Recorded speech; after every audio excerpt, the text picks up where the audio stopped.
Work deadlines, family demands, lack of sleep. Those are the three things that impact your own toning and health results.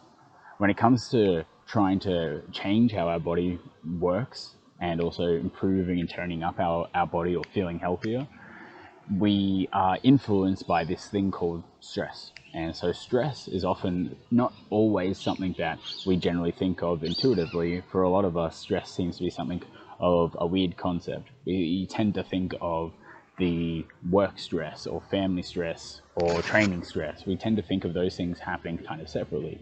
To the body, all of these things very nearly act the same way.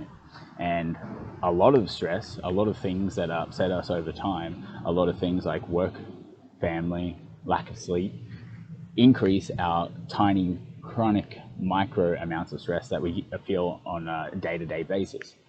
And what happens over time is that takes away and slows down how food works in the body. It dulls or blunts the way training works for you. And so by having these things, these stresses popping up and these interrupted sleeps, these poor balance between that downtime and being constantly alert, stress, and in that fright state, is leading your body to work harder and harder to try and achieve your results. Now, the thing is, some really great things can happen from this is once you're aware of it, once you start taking into consideration those things, you can start to move forward and alter the way that balance between the stuff that's stressful and the stuff that's filling back up that cup, or what we call non-stress or stress relief.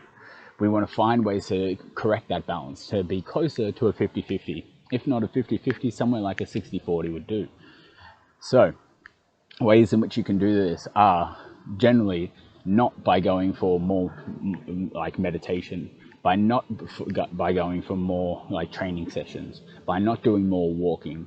All of those strategies are stress avoidance. They're saying, hey, right now during this stress that we're feeling, we're not going to pay attention to it, we're not going to focus on it. Instead, what we're going to do is ignore it, and I'm going to focus on something else. And that other thing might, for a little bit, increase the amount of mindfulness, that aspect of being able to pay attention to our body in a curious manner. It might increase that transiently, but what it doesn't do is allow that skill or that access to the mindfulness to happen in any other situation without you doing that. So what does that mean? And it sounds a little bit confusing.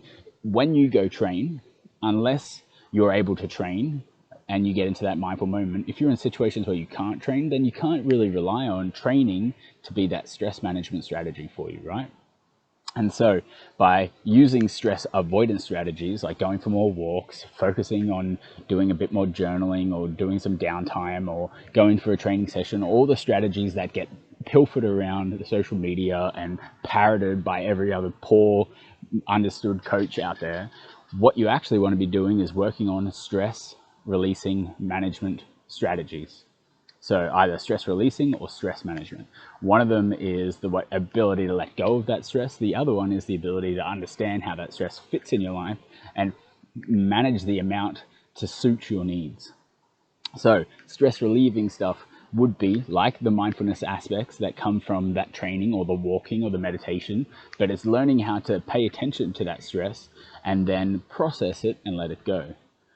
Then the management strategies are about understanding how much or when a particular stress is important, like training. Training stresses are definitely important, and incorporating an amount of them that cause our body to change. By increasing the amount of stress releasing strategies and the stress management strategies that you have, you correct that balance from being a very overwhelming amount of stress to being a more centered amount. So things that we don't necessarily think of: work stress, family stress, and our lack of sleep, that increases all our stress. Those things across our life, across the 24 hours of our life, have an influence on slowing down our own results. So we want to modify them, because focusing on just 1 hour at the gym or 1 to 3 meals across the day as being the key focus towards helping you tone up or shape your body in the way that you want. Instead, we want to think about the things that are macroscopic, the things that affect you across that 24 hours of the day, and sleep and stress management are definitely that. We 1 hour of training versus 16 hours of being awake and not, and moving around your day and taking in that stress and being able to manage it in a proper way. It's definitely more weighted towards that 16 hours being more important than that 1 hour of training, right? And so that's what we want to do. We want to find ways to increase and release that stress, find ways to manage the stress and lower that so that we can target it in the amounts that we want to that way then letting our body act in a way that allows us to tone up as much as we want or chase our goal bodies. And from there, you start to get these results. So from that, I want you to work on those 3 things and adjust those amounts so that you can start to see results for yourself.